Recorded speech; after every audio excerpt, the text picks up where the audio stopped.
Pseudomonas aeruginosa es un bacilo gram negativo que no pertenece a la familia de las enterobacterias, es no fermentador, ubicuo, es decir, que se encuentra distribuido universalmente en el suelo, agua, vegetales y sobre todo en el ambiente hospitalario.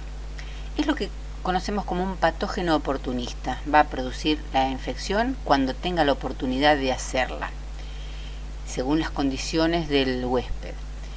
Entre las infecciones que pueden causar, que son muchas, Pseudomonas aeruginosa está relacionada con infecciones pulmonares, cutáneas, del tracto urinario, oculares, infecciones del oído externo y bacteriemia. Y vamos a ver en las próximas diapositivas que cuenta con múltiples factores de virulencia. Vamos a dividir los factores de virulencia de Pseudomonas aeruginosa en aquellos que forman parte de la estructura de la bacteria, como el flagelo, las fimbrias, la pseudocápsula, las proteínas afímbricas, el lipopolisacárido, y en aquellos secretados, es decir, productos extracelulares, como proteasas, elastasas, exotoxinas, pigmentos, etc. Pseudomonas aeruginosa cuenta con flagelos polares que, además de darle motilidad, participa en la reacción inflamatoria. Recuerden que la flagelina es reconocida por el TLR5 y desencadena en el huésped una reacción inflamatoria. Pero además, una característica de los flagelos de Pseudomonas aeruginosa es que participan en la adherencia, especialmente en la adherencia al tracto respiratorio. Pseudomonas aeruginosa cuenta con fimbrias tipo 4. Estas fimbrias están asociadas al movimiento no flagelar del microorganismo, conocido también con el nombre de twitching. Las fimbrias se unen a receptores GM1. Estos receptores en la célula eucariota están cubiertos por el ácido siálico, pero Pseudomonas aeruginosa secreta neuraminidasa, o sea, sialidasa, que va a remover el ácido siálico y exponer estos receptores GM1, favoreciendo así la adherencia. La exposición de los receptores GM1 de la célula eucariota ocurre en otras condiciones, por ejemplo, cuando se dañan los tejidos. Un ejemplo clásico de infecciones por Pseudomonas aeruginosa es el de los individuos quemados. En los individuos quemados se exponen los receptores GM1 por el daño del tejido. Pseudomonas encuentra su receptor GM1 y produce infecciones, que son muy común, repito, en los individuos quemados y muy frecuentemente son infecciones fatales.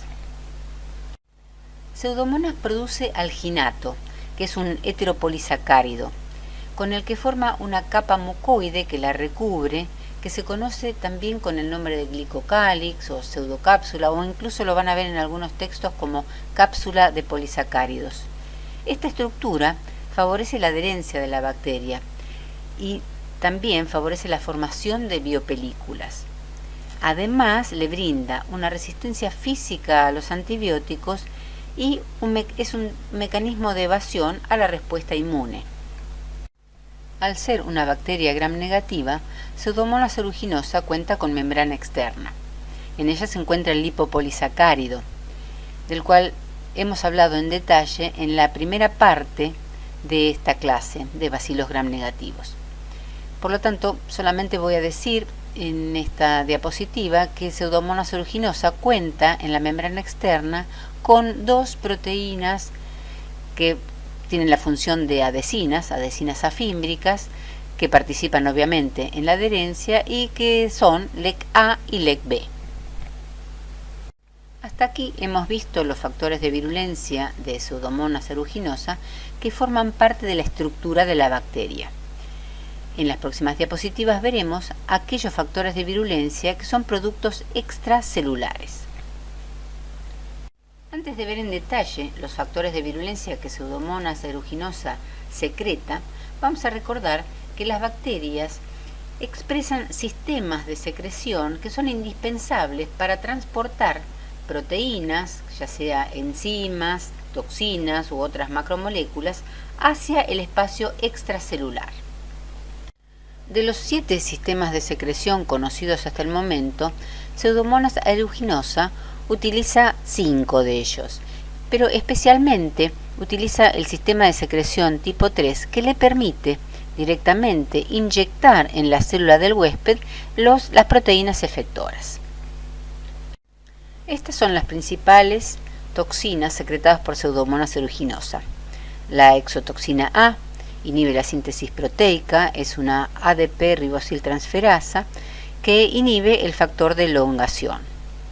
Las exotoxinas S y T tienen una misma función, muy parecida, producen la disrupción del citoesqueleto de actina, por lo que los fagocitos no pueden internalizar a la bacteria. Esto entonces sería parte de un mecanismo de evasión. Induce además apoptosis de células endoteliales, de linfocitos T, de macrófagos y de células epiteliales. En cuanto a la exotoxina U, está relacionada con la producción de apoptosis de la célula eucariota, y para finalizar, la exotoxina I tiene una actividad de adenilato ciclasa, inhibe la fagocitosis, aumenta la permeabilidad endotelial y altera el citoesqueleto. Otros factores de virulencia extracelulares de Pseudomonas aeruginosa incluyen elastasas, que son enzimas que degradan elastina, inmunoglobulinas, lisozima, colágeno, otras proteínas. Estas proteínas destruyen las barreras físicas e inhiben la quimiotaxis de los monocitos. Por lo tanto, las elastasas favorecen la diseminación de la infección. También secreta fosfolipasas. Las fosfolipasas dañan la membrana y digieren el surfactante pulmonar, por lo cual son muy importantes en la generación de las infecciones pulmonares por Pseudomonas aeruginosa. También cuenta con sidroforos, recuerden que son moléculas que le permiten a la bacteria captar el hierro del ambiente, piocinas, que son moléculas que le permiten a la bacteria competir con otras, ya que dañan otras especies bacterianas, y pigmentos. El crecimiento de Pseudomonas por lo general es productor de pigmentos, dándole a la colonia colores como azul, en este caso la piocianina es la que está involucrada, o colonias verdes como la pioverdina es el pigmento, colonias marrones, en este caso interviene la piomelanina, o piorubina cuando da un color rojizo. Algunos de estos pigmentos tienen además una acción citotóxica, ¿sí? Por ejemplo, la piocianina afecta las células ciliadas del tracto respiratorio. Queda claro entonces que Pseudomonas aeruginosa cuenta con múltiples factores de virulencia que le permiten producir una gran variedad de infecciones.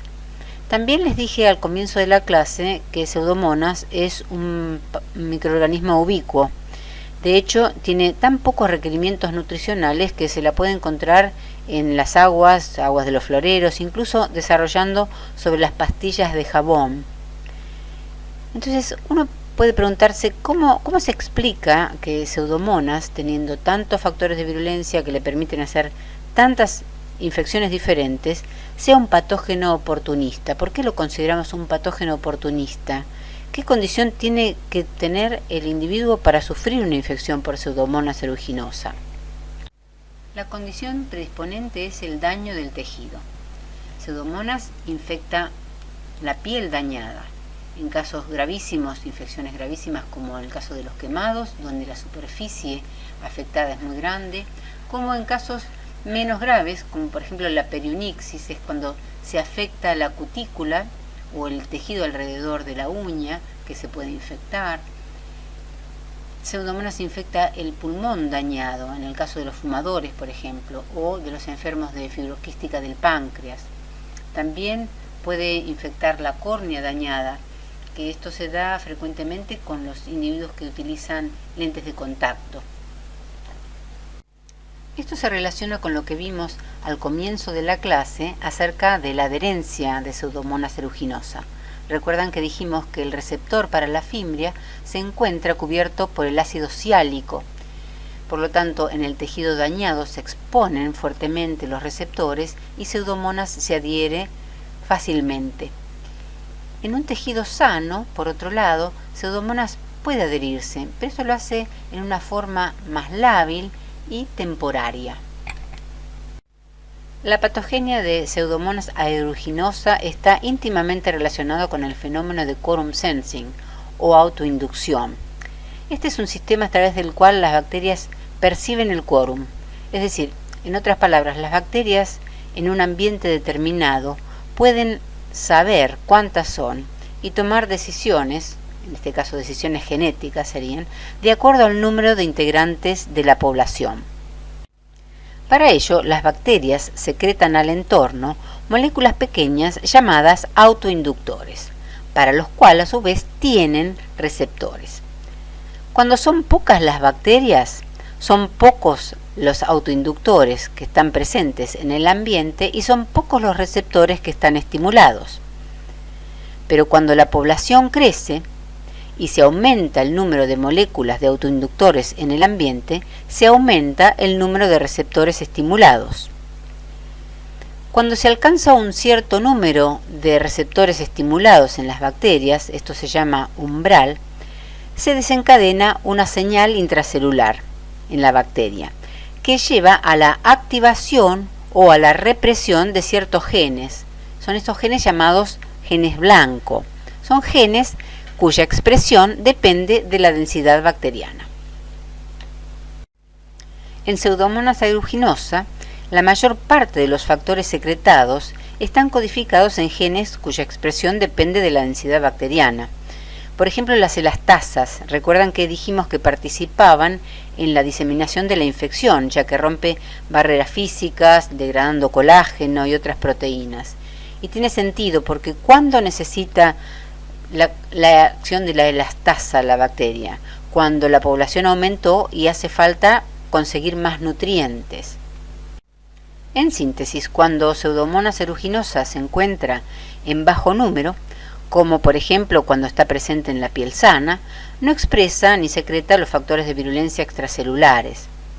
Sin embargo, cuando Pseudomonas llega a un tejido dañado, donde están expuestos los receptores, puede adherirse y multiplicarse hasta alcanzar una densidad bacteriana tal que se activen los genes blancos y comienzan a secretarse los factores extracelulares.